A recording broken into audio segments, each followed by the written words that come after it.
নমস্কার, উত্তর পূর্বাঞ্চলের বিশেষ কিছু সংবাদ নিয়ে নর্থ ইস্ট নিউজে আপনাদের স্বাগত জানাই। আমি শুভ্রাংশু দাস। বিস্তারিত সংবাদের আগে এক নজরে দেখে নিই আজকের সংবাদ শিরোনাম। বিধায়ক মীর কান্তি সোমের উন্নয়নের ধারা অব্যাহত উদারবন্দে। কংগ্রেস দলে বিদ্রোহের আগুন, কুশপুতলিকা দহন, প্রাক্তন মন্ত্রী তথা দলীয় প্রার্থী অজিত সিং এর উদারবন্দে। সুনাইয়ের যুবকের ঝুলন্ত দেহ উদ্ধার, এলাকায় চাঞ্চল্য। শিলচর এনএস এভিনিউ পয়েন্ট থেকে চিরুকান্দি রোডে আরসিসি ড্রেন ও বক্স কালভার্ট নির্মাণের ভিত্তিপ্রস্তর স্থাপন। এবার সংবাদ বিস্তারিত। শনিবার উদারবন্দ বিধানসভা কেন্দ্রের মুখ্যমন্ত্রী পাখিপথের অধীনে দুইটি রাস্তা উন্নতিকল্পে রাস্তার কাজে শিলান্যাস করেন উদারবন্দের বিধায়ক মীর কান্তি সোম। প্রথম রাস্তাটি আরকাটিপুর থেকে চাপনা হল পর্যন্ত, আনুমানিক ব্যয় হবে 50 লক্ষ টাকা ও দ্বিতীয় রাস্তাটি আনুমানিক প্রায় 22 লক্ষ টাকা ব্যয়ে মুখ্যমন্ত্রী পাখিপথের অধীনে উদারবন্দ দয়াপুরের সিআরপিএফ এর ক্যাম্পের নিকটবর্তী চাপনা হল হাসপাতাল সড়কের উন্নয়নের শিলান্যাস করেন উদারবন্দের বিধায়ক মীর কান্তি সোম।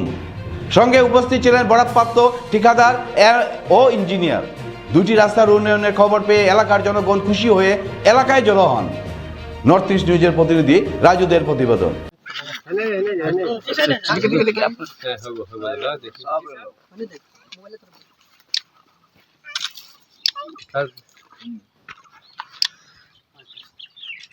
একটা কাপিয়া বস্তি আর ধোকা টিলা দুটো মিলে এই রাস্তাটা হচ্ছে। একেবারে প্রত্যন্ত এলাকা। স্বাধীন ভারতের প্রথম কোনো সরকারি অনুদান এই গ্রামকে দেওয়া হয়েছে, আর 53 লক্ষ টাকা, সামান্য কম, এবং সেই টাকা দিয়ে ফেজ 1 সেই কাজগুলো হবে। আর এই এলাকার মানুষ দীর্ঘদিন ধরে দুর্ভোগে ভুগছিলেন। এই দিকের টিলার নাম হচ্ছে ধোকা টিলা। আর এই মানুষ উদারবন্দে যেতে গেলে একমাত্র এই সড়ক, চা বাগানের রাস্তা এটা। আর এটার সঙ্গে চা বাগানের লোকজন দীর্ঘদিন ধরে এখানে বসবাস করে আসছেন, গতিকে তাদের এই জন্য এই কষ্ট আশা রাখি এটা থেকে অনেকটা লাঘব হবে। ফ্লাডের সময় এখানে 3 বছর আগে আমি নৌকো দিয়েছিলাম, এই দিকের মানুষ নৌকাতে আসা যাওয়া করতো। তো এই রাস্তাটা হয়ে গেলে আশা রাখি তাদের জন্য একটা অনেক বড় উপহার। মাননীয় প্রধানমন্ত্রী নরেন্দ্র মোদীজি এবং রাজ্যের ডক্টর হেমন্ত বিশ্ব শর্মাজির কল্যাণে এইসব রাস্তা হবে। আগামী দিনে প্রত্যন্ত এলাকায় পুঞ্জি সহ আমরা রাস্তা করেছি। আর এই গ্রামটাতে প্রচুর লোক সংখ্যা। এখানে আরও জায়গা রয়েছে, কালাইনবিল এলাকা, সেটাও দুর্গম এলাকা, কোনো কাজ হয়নি বিগত দিনে। আমার সরকার আসার পর প্রায় 600 কিলোমিটারের অধিক রাস্তা আমরা তৈরি করেছি, আর তাতে 600 কোটি টাকার অধিক টাকাও আমরা দেওয়া হয়েছে। দুটো সরকার লাস্ট 10 বছরে মেন রাস্তায় সড়ক ছিল না, আর এগুলো ধীরে ধীরে করে করে এখন প্রত্যন্ত এলাকা ভিতরে ঢুকছি আমরা।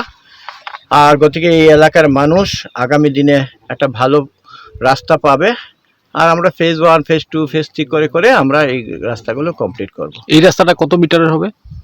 এর প্রায় 400 মিটারের মধ্যে, 333। আর কত টাকার?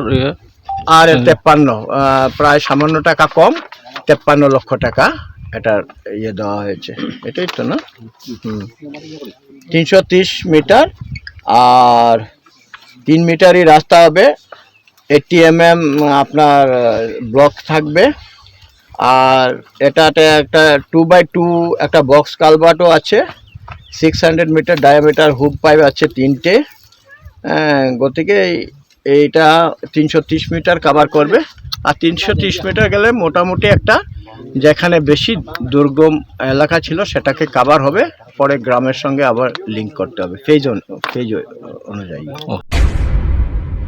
উদারবন্দে কংগ্রেস দলে বিদ্রোহের আগুন, কুশপুতলিকা দহন, প্রাক্তন মন্ত্রী তথা দলীয় প্রার্থী অজিত সিং এর শুক্রবার 4.5 মাইলে জেলা যুব কংগ্রেসের নেতৃত্বে বিক্ষোভ কর্মসূচি অনুষ্ঠিত হলো প্রার্থী অজিত সিং এর বিরুদ্ধে। যুব কংগ্রেসের জেলা সাধারণ সম্পাদক রাজবেশ দাস ও জাফর সিদ্দিকীর নেতৃত্বে এই বিদ্রোহ হয়।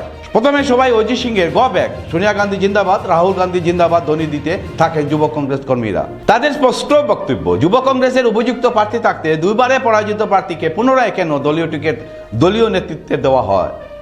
এর পিছনে কি রহস্য থাকতে পারে? তারা অজিত সিংকে নিয়ে নির্বাচনে মাঠে নামবেন না, ওই দিন তারা অজিত সিংয়ের কুশপুতলিকা দহন করেন। নর্থ ইস্ট নিউজের প্রতিনিধি নিয়ারকান্তি রায়ের প্রতিবেদন। আজকে আমরা উদাহরণ সমষ্টি থেকে প্রায় শতাধিকারিক যুবক এখানে একত্রিত হয়েছি অজিত সিংয়ের এগেইনস্টে। বিগত 2016-তে আমাদের অজিত সিং কংগ্রেস থেকে হেরেছেন এবং 2021-এ হেরেছেন। তারপরেও এখানে সব অজিত সিংয়ের এগেইনস্টে আমরা এলাকা হাইকমান্ডকে, এপিসিসি এবং এআইসিসিকে এই মাধ্যমে আজকে এটা বার্তা দিতে চাই, যদি অতি সত্বর আমাদের এই ক্যান্ডিডেট যদি চেঞ্জ না করা হয় তাহলে আমরা একত্রিত হয়ে কংগ্রেস ত্যাগ করব এবং বিকল্প কী করবো সেটা আমরা চিন্তা করে নেব।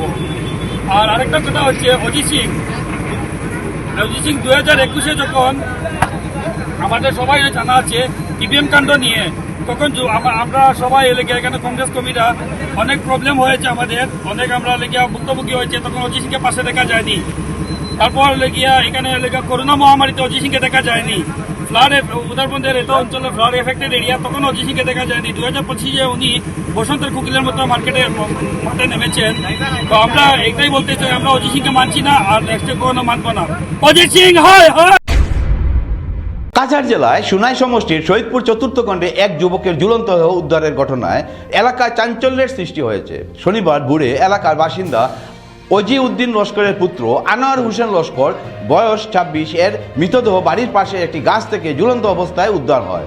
জানা গেছে, পেশায় অটো চালক আনোয়ার শুক্রবার রাতে স্ত্রীর সঙ্গে ঝগড়ার পর বাড়ি থেকে বেরিয়ে যান। শনিবার সকালে বাড়ির পাশে একটি গাছের ডালে ফাঁস লাগানো অবস্থায় তার দেহ দেখতে পান স্থানীয়রা। মৃতের বড় বোন আফজানা বেগম জানান, আনোয়ারের সঙ্গে তার স্ত্রীর প্রায়ই ঝগড়া হতো। আনোয়ার এক কন্যা সন্তান রয়েছে। ঘটনার খবর ছড়িয়ে পড়তেই এলাকায় ব্যাপক চাঞ্চল্যের সৃষ্টি হয় এবং ঘটনাস্থলে ভিড় জমান স্থানীয় মানুষজন। নর্থ ইস্ট নিউজের বরাকবেলি ইনচার্জ সূর্য চক্রবর্তীর প্রতিবেদন। আমার ভাই আব্দুল হোসেন, তার কালকে বউর লগে আমরা ঝগড়া করছি, তার বউর লগে বউ বাড়ি গেছে, বউয়ে ফোন করছে অনুপুরত। আর তার 11টা 12টা ফোন তো 10টা ফোন তো আমার তার বউয়ে ফোন করছে, করার বাদে বাইকর ট্যাঙ্কুসা ছোটো বারো আইসে, আইয়া তারা মারলানি, হে মরলনি, আল্লাহ মাবুদে জানতে, আমরা আর কিছু জানি না। সকালে উঠি আমি দোকানিত বাড়াইয়া টুকাইয়া তারিনো পাইছি না পাইয়া অনু বাড়াইছি, বাড়িয়া দেখি তারে গাছের লগে লকটাইল। আর কিছু আমি জানি না স্যার। মানে ঝগড়া করছেন আমরা বিয়ার সার মাত লইয়া, তার ফুরিরে সার লইয়া দিত, মানে তো তাই কইছে পারতো না কইয়া তো তাই গেছে গা। ও না গুতানো মাঝে মাঝে ঝগড়া বেজান হয়েছে। হে 3বার সেন্টার কাটিয়ে বারোই আইছে, বারোই আইয়া হে ভালো হয়ে গেছে। কালকে টাকা হামাইতো, কইছে বাবারে কইছেন হামাই যা। কাল জুম্মা তো গেছে, বাবার লগ সারে না, আমরা লগ সারে না। বাবারা কইছে তুমি আর কিছু মারতে না, আমার কইছে বই আর মাত এগুলো দরবা কইস না, এগুলো সুগরি বেটি বেটি দরবা করে খুনতা করতে পারতে না, এগুলো মাতিস না কইয়া তো হেতা তার বারোই আইছে। আর গাড়ি অটো চালাইতো। কি আপনার ঘর কিংবা প্রতিষ্ঠানকে সুন্দর করে গড়ে তুলতে চাইছেন আর সাথে চাইছেন ভালো ও সুলভ মূল্যে প্রয়োজনীয় সামগ্রী ক্রয় করতে?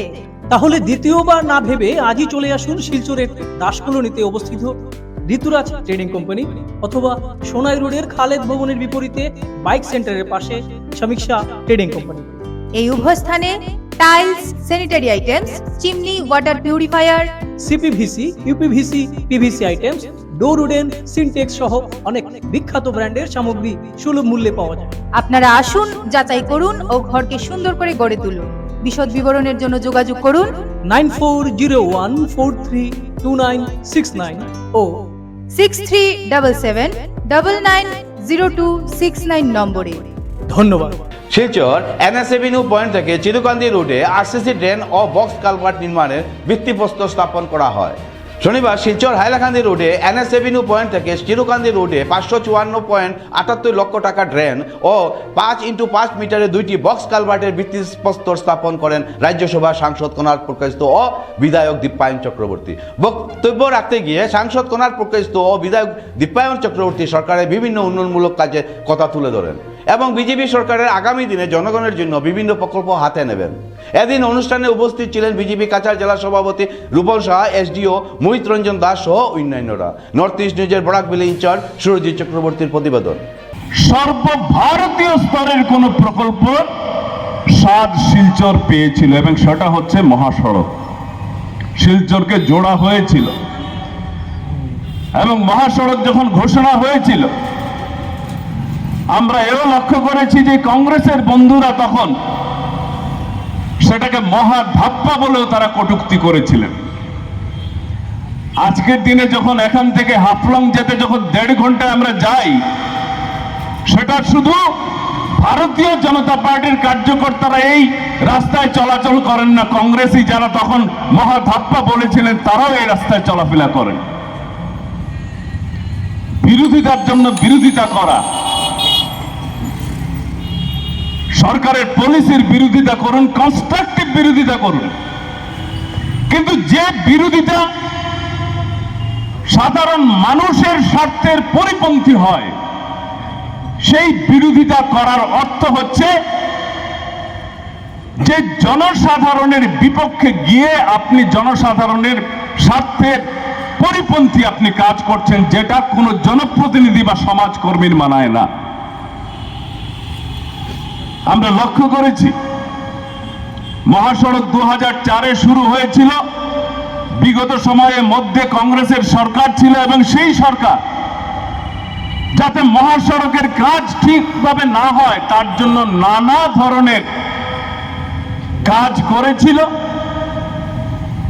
ফরেস্ট ক্লিয়ারেন্সের নামে এই প্রকল্পকে আটকে দেওয়া হয়েছিল, আবার সেটার কাজ শুরু হয়েছে। ডক্টর হিমন্ত বিশ্ব শর্মা, প্রধানমন্ত্রী নরেন্দ্র মোদীজির নেতৃত্বে আবারও সেই কাজ শুরু হয়েছে এবং আমরা আশা করতে পারি যে আগামী কিছুদিনের মধ্যে শিলচর থেকে সৌরাষ্ট্র যে সড়ক যেটা শিলান্যাস সেখানে হয়েছিল, সেটা শিলচর থেকে চালু হওয়ার, অফিসিয়ালি চালু হওয়ার যে ব্যবস্থা সেটা হবে।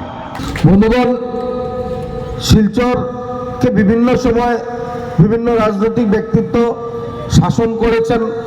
ওনারা ওনাদের চিন্তাধারা নিয়ে শিলচরের উন্নয়ন করার চেষ্টা করে গেছেন। আমি সেই ব্যাপারে কথা বলতে চাই না, কিন্তু আপনারা 2021-এ আমার দল প্রার্থিত্ব দিয়েছিল, আর আপনারা আমাকে আশীর্বাদ দিয়ে অনেক আশা ভরসা নিয়ে আমাকে বিধায়ক বানিয়েছিলেন। আর বিধায়ক হওয়ার পরবর্তীকাল থেকে আমি শিলচরের উন্নতি সাধনের জন্য আপনাদের সাথে সময় সময় কথা বলে, আমার দলের নেতৃত্বের সাথে কথা বলে আমি যথাসাধ্য চেষ্টা করেছি যে সলিউশন করার, আর একটা পার্মানেন্ট সলিউশন যাতে হয় তার লক্ষ্যে আমি কাজ শুরু করেছিলাম।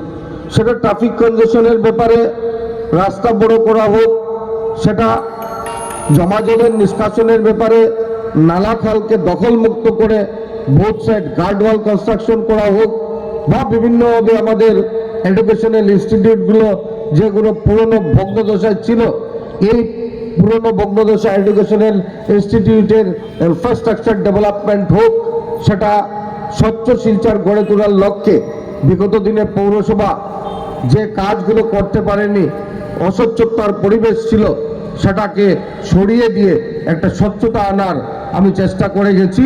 তার জন্য প্রথমবারের মতো শিলচর না, শুধু গোটা নর্থ ইস্টে আপনারা শুনলে খুশি হবেন, একটা ট্রান্সফার স্টেশন বসেছে।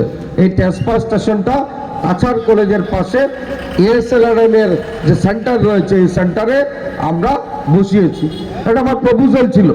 প্রপোজালটা তার জন্য আমার মাথায় আসে যে আজকে সোনাই রোড অঞ্চল থেকে, আজকে ন্যাশনাল হাইওয়ে অঞ্চল থেকে, তারাপুর অঞ্চল থেকে যে আবর্জনাগুলো আমাদের বাড়ি থেকে কালেকশন হয়, এই কালেকশন নিয়ে আমরা কোথায় যাই? সেটা মেহেরপুর ডাম্পিং গ্রাউন্ডে যাই। এই মেহেরপুর ডাম্পিং গ্রাউন্ডে একটা রিক্সা নিয়ে, একটা অটো নিয়ে বা একটা মিনি ট্রাক নিয়ে যে আবর্জনা নিয়ে যাবে, এই যেতে কত সময় লাগবে? সেখানে রাস্তা ভালো আছে কিনা? বর্ষার সময় ট্যান্সিং গ্রাউন্ডে ঢোকার মতো পরিবেশ ছিল না। দীর্ঘ বছর কংগ্রেস ৭৭ বছর রাজত্ব করার পর এই ভেতরের যে একটা রাস্তা বানাতে হবে, সেই চিন্তা, সেই পরিকল্পনা কংগ্রেস করতে পারেনি।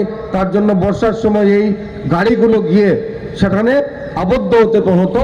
তার জন্য আমরা কি লক্ষ্য করেছিলাম যে শিলচরের যে আবর্জনা নেওয়ার ব্যবস্থা, এই ব্যবস্থা ব্যাহত হতো। আসাম প্রদেশ কংগ্রেসের সভাপতি গৌরব গগৈর নেতৃত্বে সমগ্র রাজ্যের সঙ্গে কাছাড় জেলা শিলচর কংগ্রেসের সময় পরিবর্তন পদযাত্রা অনুষ্ঠিত।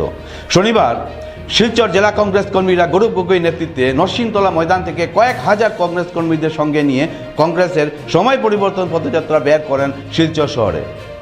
সংবাদ মাধ্যমের সাথে কথা বলতে গিয়ে ত্রিপুরা রাজ্যের বিধায়ক সুদীপ রায় বর্মন ও কংগ্রেসের 2026 নির্বাচনের প্রার্থী অভিজিৎ পাল জানান 2026 নির্বাচনকে সামনে রেখে আসাম প্রদেশ কংগ্রেসের সভাপতি গৌরব গগৈ সমগ্র আসাম রাজ্যের সময় পরিবর্তন যাত্রা আরম্ভ করেন। এর পরিপ্রেক্ষিতে শিলচরের সময় পরিবর্তন পদযাত্রা বের করা হয়। তারা আরও বলেন ওই সময় পরিবর্তনের পদযাত্রার মূল উদ্দেশ্য হলো বর্তমান সরকার যেভাবে ভ্রষ্টাচার চালিয়ে যাচ্ছে, যেভাবে দুর্নীতি চালিয়ে যাচ্ছে, সেই দুর্নীতির বিরুদ্ধে সমগ্র আসাম রাজ্যের আসাম প্রদেশ কংগ্রেসের সভাপতি গৌরব গগৈ নেতৃত্বে সময় পরিবর্তন পদযাত্রা বের করা হয়। দোলাই ও বরকলায় শান্তিপূর্ণভাবে সময় পরিবর্তন পদযাত্রা সম্পন্ন করা হয়। তার আরও বলেন এবার জনগণ পরিবর্তন চাইছেন বলে জানান। এদিন পদযাত্রায় উপস্থিত ছিলেন অজিত সিং, সজল বণিক, সভাপতি সজল আচার্য, আসাম প্রদেশ কংগ্রেসের কার্যকরী সভাপতি প্রদীপ সরকার, অতনু ভট্টাচার্য, ইউথ কংগ্রেস ও সেবা দল, মহিলা কংগ্রেস, NSUI কর্মীরা। নর্থ ইস্ট নিউজের বরাকভ্যালি ইনচার্জ সূর্যজিৎ চক্রবর্তীর প্রতিবেদন। এই গুরুত্বপূর্ণ নির্বাচনকে সামনে রেখে আসাম প্রদেশ কংগ্রেসের সম্মানীয় সভাপতি গৌরব গগৈজির নেতৃত্বে গোটা আসামে সময় পরিবর্তন যাত্রা নিয়ে উনি বেরিয়েছেন। যে বর্তমান সরকার যেভাবে ভ্রষ্টাচার, যেভাবে আজকে বৈষম্য, যেভাবে আজকে দুর্নীতি, সেই দুর্নীতির বিরুদ্ধে মানুষ যেভাবে সময়ের পরিবর্তন চাইছেন, সেই পরিবর্তনের ডাক দিয়ে আজকে সমগ্র আসাম ব্যাপী গৌরব গগৈ মহাশয় উনি পদযাত্রা বের করেছেন। বিভিন্ন জায়গায় উনি পদযাত্রা করছেন। তারই অঙ্গ হিসাবে বরাকভ্যালিতেও আজকে থেকে পদযাত্রা শুরু হয়েছে। ইতিমধ্যে ধলাই এবং বরকলা মিলে আজকে দুপুরবেলা পদযাত্রা হয়েছে এবং শিলচরে এখন পদযাত্রা বের হবে এবং সেই পদযাত্রাতে সামিল হয়েছেন আমাদের CWCর মেম্বার তথা ত্রিপুরা রাজ্যের বিধায়ক মাননীয় সুদীপ রায় বর্মন মহাশয় এবং আসাম প্রদেশ কংগ্রেস কমিটির কার্যকরী সভাপতি তথা সম্মানীয় বিধায়ক প্রদীপ সরকার মহাশয়। ওনাদের নেতৃত্বে আমরা জেলা কংগ্রেস, শিলচর জেলা কংগ্রেসের সভাপতি, এখানে উপস্থিত আছেন প্রাক্তন মন্ত্রী অজিত সিং সহ, এখানে অতনু ভট্টাচার্য, সজল বণিক সহ সবাই আমরা একজুট হয়ে আমরা যে সময়ের পরিবর্তন, মানুষ যে পরিবর্তন চাইছেন, সেই পরিবর্তনের যাত্রা নিয়ে আমরা শহরে বের হব। মানুষ যে পরিবর্তন, মানুষ যেভাবে সমর্থন করছেন, মানুষ যেভাবে 2016-তে একবার সরকার পরিবর্তন করেছিলেন, আবারও দেখেছেন যে বর্তমান সরকারের যে বৈষম্যমূলক আচরণ, যেভাবে আজকে যে গণতন্ত্র যেভাবে আজকে হত্যা করা হচ্ছে, মানুষ ভয় পায়। অনেক মানুষ আমাদেরকে বলছে যে আমাদের দাদা সমর্থন আছে কিন্তু আমরা কিন্তু বের হতে পারবো না, কেন বের হলে আমাদের উপর অরুণোদয় কাটা হবে বলে ভয় দেখানো হচ্ছে, চাকরিতে আমাদের যন্ত্রণা দেওয়া হবে বলে ভয় দেখানো হচ্ছে। বিভিন্নভাবে মানুষকে যে ভয়ভীতি সৃষ্টি করানো হয়েছে, যে গণতন্ত্রে যেভাবে মানুষ তার নিজের অধিকার সে সাব্যস্ত করতে পারে, কিন্তু আজকের দিনে সেই গণতন্ত্র আজকের দিনে বিপদে আছে। সেই গণতন্ত্রকে আজকে গলা টিপে ধরা হয়েছে। মানুষ আজকে খুলেমেলে যে বিরুদ্ধাচরণ করতে পারেনি, কিন্তু মানুষের মনের মধ্যে জ্বালা আছে। সেই জ্বালাটা কিন্তু আগামী নির্বাচনে মানুষ ভোটের মাধ্যমে প্রয়োগ করবেন। তাই আজকে যেভাবে মানুষ এত ভয়ভীতি দেখানোর পরও মানুষ যেভাবে স্বতঃস্ফূর্তভাবে বেরিয়ে আসছেন, তাতে আমরা আজকে শিলচর শহরে সেই পরিবর্তনের ডাক আমরা দেব। এই সুদীপ রায় বর্মনের নেতৃত্বে, সজল আচার্যের নেতৃত্বে সবাই মিলে আজকে সেই পরিবর্তনের আজকে যাত্রা এখান থেকে শুরু হয়েছে। আগামীকালকে হাইলাকান্দিতে হবে, করিমগঞ্জে হবে। প্রত্যেক জেলায় জেলায় গৌরব গগৈজির নেতৃত্বে আসামে সেই পদযাত্রাতে হাজার হাজার লোক সামিল হচ্ছেন, আপনারা দেখছেন ইতিমধ্যে। এবং শিলচরও মানে সবাই বেরিয়ে এসছেন। খুব মানে মানুষ আবার পরিবর্তন চাইছেন এবং সেই পরিবর্তন যাত্রার মাধ্যমে আগামী 26-এ গৌরব গগৈর নেতৃত্বে আসামে সরকার গঠন হবে এবং আমরা সবাই ঐক্যবদ্ধ হয়ে সেই গৌরব গগৈর হাত শক্ত করে আমরা কংগ্রেসকে ক্ষমতায় নিয়ে আসব এবং সবাই আশীর্বাদ করবেন। আগামী দিনে কংগ্রেস আবারও ক্ষমতায় ফিরে আসবে। সংবাদ শেষ করার আগে আরও একবার দেখে নিই আজকের সংবাদ শিরোনাম। বিধায়ক মীর কান্তি সুমের উন্নয়নের ধারা অব্যাহত উদারবন্দে। কংগ্রেস দলে বিদ্রোহের আগুন, কুশপুতলিকা দহন, প্রাক্তন মন্ত্রী তথা দলীয় প্রার্থী অজিত সিং এর উদারবন্দে। সুনাইয়ের যুবকের ঝুলন্ত দেহ উদ্ধার, এলাকায় চাঞ্চল্য। শিলচর NS এভিনিউ পয়েন্ট থেকে চিরুকান্দি রোডে RCC ড্রেন ও বক্স কালভার্ট নির্মাণের ভিত্তিপ্রস্তর স্থাপন। SCC নেটওয়ার্কে নর্থ ইস্ট মিডিয়ার প্রতিনিয়ত বিভিন্ন সংবাদ, সঙ্গীত, নৃত্য, আসন, ক্রিয়া, চলচ্চিত্র, বিনোদনমূলক বিভিন্ন বিষয়ে প্রচারিত হয়ে থাকে।